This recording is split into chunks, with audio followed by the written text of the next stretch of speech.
If the Savior came walking into the room you were in, would you be excited or scared or upset? Would you want to leave? Would you want to stay? And what questions would you ask him? Well, that's the dilemma faced by the three witnesses of the Book of Mormon in sections 18 and 19 of the Doctrine and Covenants. All three of these men had stood in the presence of an angel and had heard the voice of God and had seen the plates and other artifacts and testified to the world that the record was true.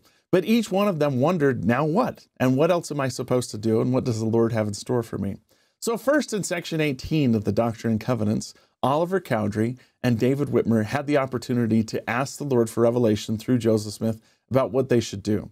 Joseph Smith later labeled this revelation having to do with the calling of 12 apostles in these last days, and also instructions as to the building up of the Church of Christ according to the fullness of the gospel.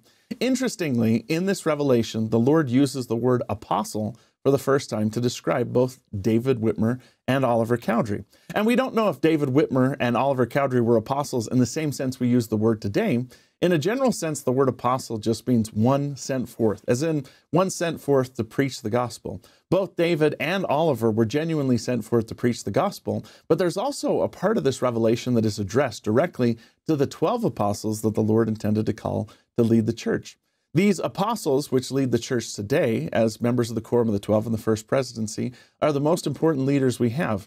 And David and Oliver were given the charge to seek out and find them. They were also given the description of what an apostle was and the knowledge an apostle needs to know to carry out his duties. The very first thing the Lord shared with them after he called them apostles was this simple truth, that the worth of souls is great in the sight of God. And while Oliver and David may have never been called into the Quorum of the 12, they did perform a very, very important duty, which was 6 years after this revelation was given. And they're given in this revelation a special calling, which is to search out and find the Quorum of the 12. According to the history of the church, President Joseph Smith Jr. said that the first business of the meeting was for the three witnesses of the Book of Mormon to pray, each one, and then proceed to choose 12 men from the church as apostles to go to all nations, kindreds, tongues, and people.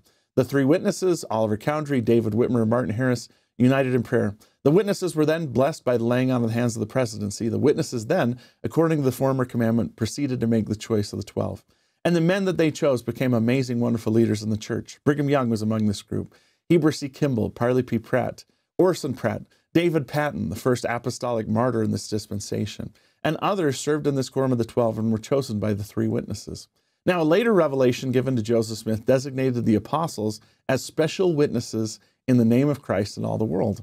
And in that sense, David and Oliver were also apostles. They became special witnesses of Christ that shared what they had seen directly from the angel and that they had heard the voice of God testifying to them and teaching them as to what they were and what they were supposed to do. So they might not have been apostles in the way that we use the word, but they were apostles as one sent forth and apostles as people who became special witnesses of Christ.